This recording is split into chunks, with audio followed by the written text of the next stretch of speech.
Hey everyone, I am out to source a collection right now. Wait until I show you what I found. The person wanted $300 for it. I offered $50 and the person said, come and get it. So it's pretty funny and instructive how this all went down. I'm going to show you that in a little bit. But first, let's go out and pick this collection up.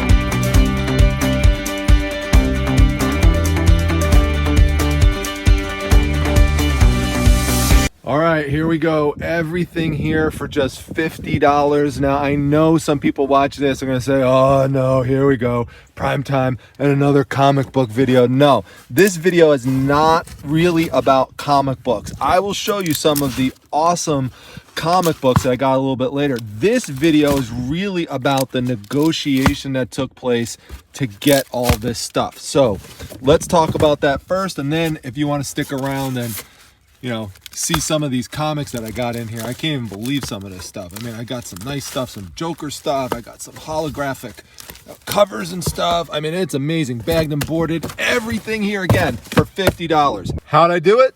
Let's take a look.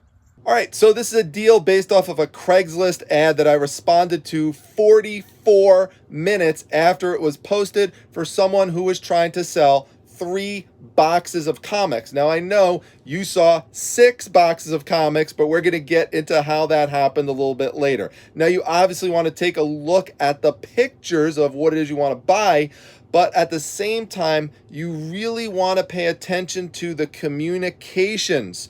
Look at the language in the ad that someone puts out and how they respond to you. That could give you a very early clue on whether a deal is likely to take place or not, and whether or not you have any leverage. All right, now by the time I had gotten home from the deal, the guy had taken down the ad, but this is exactly what it looked like. One picture of 3 short boxes of comics, partly filled, and what the ad said was, comic books for sale, my wife wants them gone. His wife wants them gone? That is music to my ears. Will you stop? Will you turn that down? I'm trying to make a video here. Jeez. Anyway, that is one of the most important things you're looking for. You're looking to see, is there a sign that the person is under some type of external pressure to sell the items for lower than they normally would have? Now, I responded to the person, asked him how much he wanted for the comics, and then he wrote me back. Let me show you what he wrote. So here you can see he said, I'm asking $300 for the entire collection, but I'm open to offers. The wife wants them out of the house. Perfect. All right, so the next thing that he wrote was that he could send me more pictures if I'm interested, which I'm thinking is of those 3 boxes. And now I'll show you my response to that, which is very important, and I'll show you why I responded this way. So I said, it's okay. I'm a dealer who buys bulk, so I can't pay $300 for 3 short boxes. Maybe a collector would pay up. Best of luck. All right, so number 1, don't feel weird identifying yourself as a dealer. After all, if you're sourcing inventory that you're trying to later sell on eBay, Mercari, Poshmark, YouTube auctions, Instagram, wherever, you are a dealer. And that is helpful because that tells the seller on the other side of this that you're not trying to buy stuff at collector level prices. You're trying to get stuff at wholesale level prices. So that is very powerful. Now, the seller will have to determine whether or not they want to do business with you as a dealer. Some will, some won't, but that's the type of relationship that you're trying to establish. Now, the second point is, if the price point that they give to you is just so high, it's so far off compared to what you would be willing to pay, don't feel strange about telling the person you are willing to walk away from the deal, because there's a lot of power in doing that. Think about it. You are literally telling the person that you're willing to walk away, you don't need it. Not only that, you're telling the person, go ahead, you could go sell it to someone else and maybe you could get the price that you're looking for. When you do that, you completely take away any leverage that the seller has in that situation, because again, you're basically telling them you don't need it. Now, you're going to be in a lot better situation to do this type of thing if you have a lot of inventory to rely on. So in my instance, I have a lot of comic books here, here, here, here, here, and here, here, in here, and never seen before, my own personal stash right here. So yeah, I'm good, but I will never pass up a great deal. So now we wait, and sure enough, here's what happens next. He comes back and says, shoot me an offer. Now I'm going to show you my response, and then we'll talk about why this is the most difficult part of the entire process. So I said, I'm afraid we are too far apart. To put it in perspective, the max a dealer would pay for a long box is $40 per box. And that's for 275 to 400 comics per box, depending on if they are bagged and boarded. Looks like you have about 300 modern comics in 3 short boxes, so I would offer $50 cash today. Now, the reason why that type of message is so difficult for so many people to send is because there's a tendency to feel guilty sending an offer to someone that is so much lower compared to the number that they are at.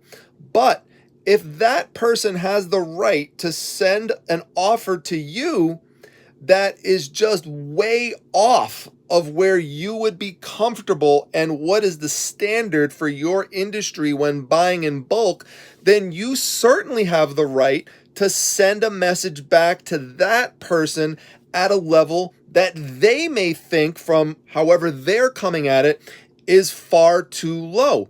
And sometimes, depending on where you're at, there might be some way to negotiate and make a deal.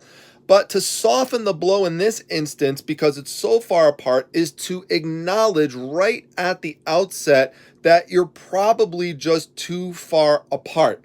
So not just coming at it and just saying, here's the number, $50. You gotta kind of soften the message a little bit and acknowledge that it might not happen. Then also try to take the person through the process on how you're coming up with the number that you have.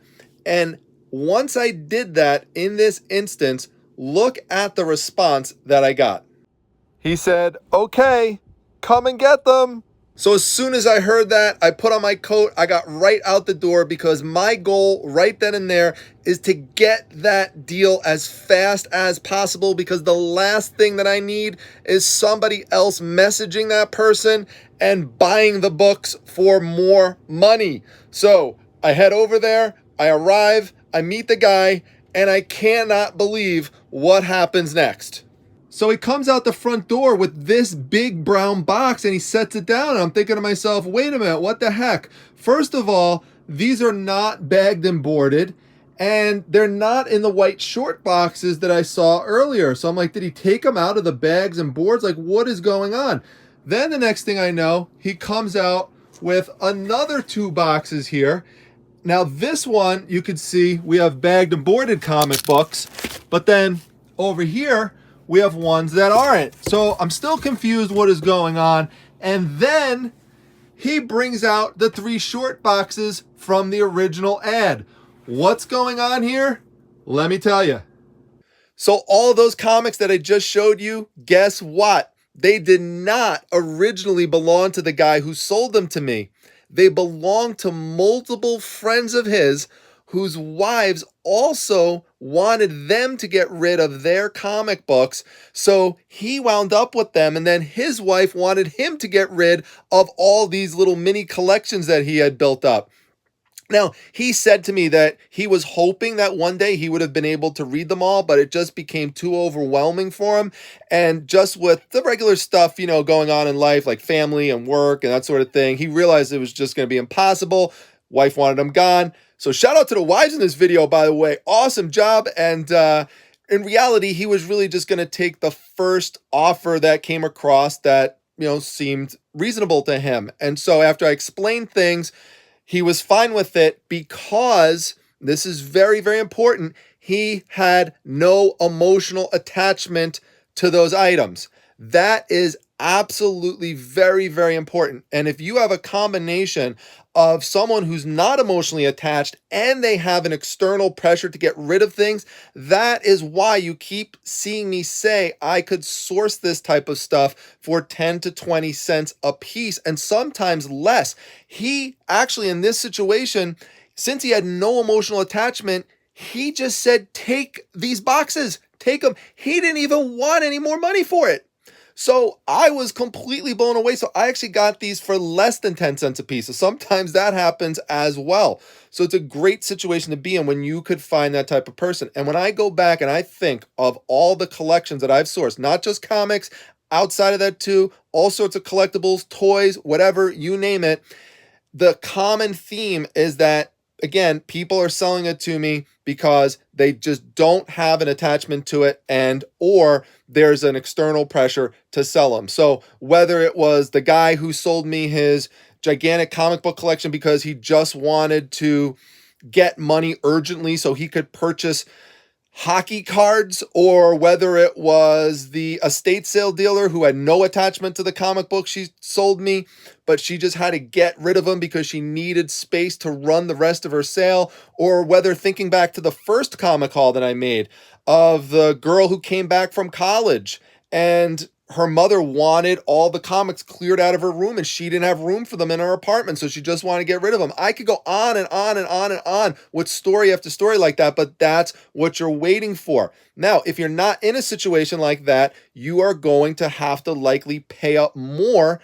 And, you know, you just got to figure out and just determine whether or not whatever number you could then come up with that person makes sense. But if you're willing to wait, and if you can wait because you have all that inventory, that really helps you out. Now, as a warning sign, and this is true for comics and other collectibles, if you are trying to deal with someone and that person tells you that they have a list of their items, that they have categorized all of their comic books or all of their trading cards or all of their toys, that they have a list of it with prices and when they bought and all that stuff, you could almost forget about getting that collection. Now, I'm not going to say it's impossible.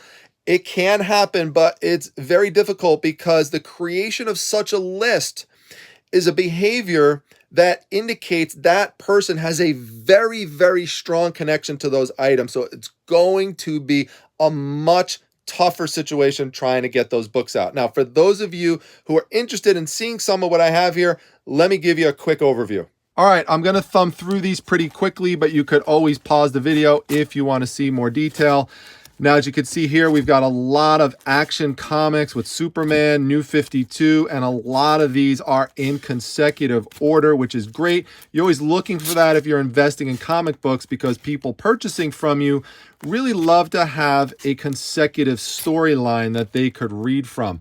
The other thing is that these comics are in near mint to mint condition. I took a bunch of them out and looked at them, and I mean, for the ones in bags and boards, they're like flawless. I mean, it's just amazing. I don't even think they were read. I think they were just put straight into the bag and board. So a lot of Superman ones here. And then as we move back here a little bit more, you'll start running into different Batman titles. So a bunch of Dark Knights, which is cool. Detective Comics. Of course, if anyone sees something they want, just reach out to me, let me know, and I could try to make a deal with you. Night of the Owls, awesome storyline there. So we got a bunch of that. As I showed earlier, there's also some really cool holographic covers as well. I love this Poison Ivy one, which is really nice. We've got this Harley Quinn one, which is cool. Let's see. We've got, look at the Scarecrow cover. I mean, that is sweet. So we've got Man-Bat as well. I mean, these are just gorgeous covers. Love them. So we got some more detectives as well, and just goes on and on. So amazing box right there. Very, very happy with this one. All right, so this box has a lot of Avengers stuff in it. I took some out, put to the side, just so I could flip through this a little bit easier for you. Now, a lot of this is new Avengers in the beginning. New Avengers, based on my experience, has not sold as well as a regular Avengers series, although I haven't sold a big lot of new Avengers in a few years, and a lot of things have changed with the Marvel Cinematic Universe, which is driving up a lot of the value in the books now. Now, there's other things in here. Like you could see here, we've got Infinity. There's number 6. There's number 5. There's number 4. And this is of 6. Number 3, number 2, and number 1. Now, a set of 6 of these in very fine to near mint condition, which this is, just sold for right around $40. So, you know, that's close to bringing my money back for what I bought all of these comic books for, and all 6 of these boxes.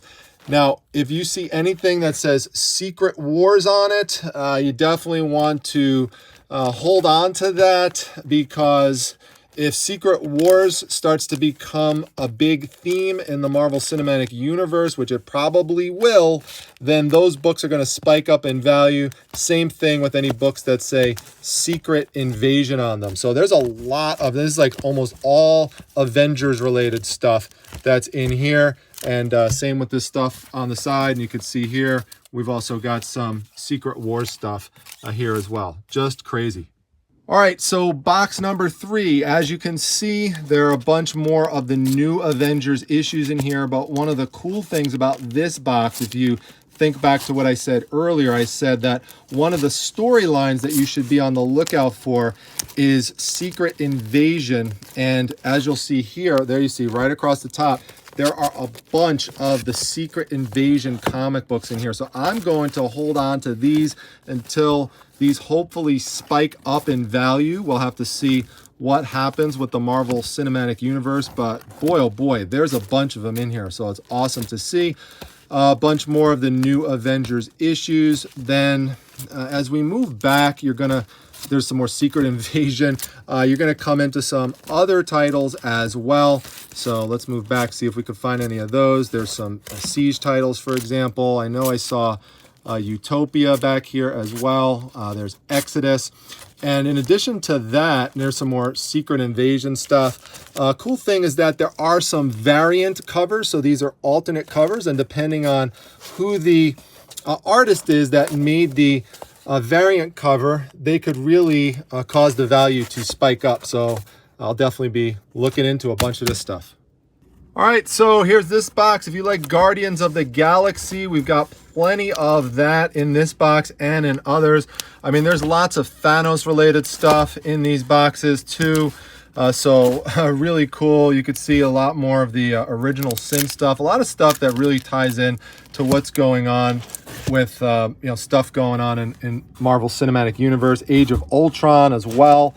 So I mean, there's just so much stuff. A lot of Iron Man stuff is in here too. I mean, just look at this and the condition. It's just crazy. I cannot believe this deal. To have them bagged and boarded is just another additional plus here, because that's an added expense, so you have to factor that in. And I don't have to deal with any of that. And then there's a bunch of Thor stuff that's in here as well. So name your favorite character in the Marvel Cinematic Universe, and we've probably got it covered in this collection somewhere. All right, so for box number 5, I took out what was in here and I just sort of splayed it out over here so you could get a general sense. A lot of Iron Man stuff and Guardians of the Galaxy was in that section. All right, so from this side of the box, it's all splayed out over here. If you like Guardians of the Galaxy, look at this cool Groot cover. We got Thanos back there as well. Some X-Men stuff is also sprinkled in here. If you like Vision, all you WandaVision fans, look at that cool Vision cover here. And there's also more Avengers related stuff. There's Vision again. I mean, just super cool. All right, and for the final box, I took out the stash on this side, and looks like it's all modern X-Men and X-Force. We will have to see what Marvel does with X-Men in the future, and maybe that will drive up the price of some of these books here. All right, and from this stash, what we've got is all X-Men related titles. You could see here it says A versus X, which is Avengers versus X-Men. You could see there, for example, is Scarlet Witch. There's some more X-Men stuff over on this side. There's a bunch of original Sin titles scattered throughout the collection. I did not see an original Sin Amazing Spider-Man #4. That's the first appearance of Silk. You always want to look out for that because that book could be worth hundreds of dollars depending on the condition. But overall, I am very happy with everything I got. All right, everyone. Well, I hope you enjoyed seeing the behind the scenes on how I make some of these negotiations and deals come together. Remember that not every negotiation is the same. You're going to have to vary your approach depending on the situation. But if you run into a situation that's similar to the one that you saw here, don't feel shy to try this type of approach. It could very well work out for you, but sometimes the outcome might be different, as it is sometimes for me. It doesn't always work. There's no 100% guaranteed system, but if the deal doesn't come together, you have to be willing to take that risk and be okay with that in that type of situation. Or, like I said earlier, you're going to have to pay up. Now, if you want to see other videos that I have on negotiating, check out the video link up below. And if you want to see other videos that I've done on comic books, then check out all the comic book videos and my What's Sold videos that I've done each month. I'll put a link to my comic playlist above as well.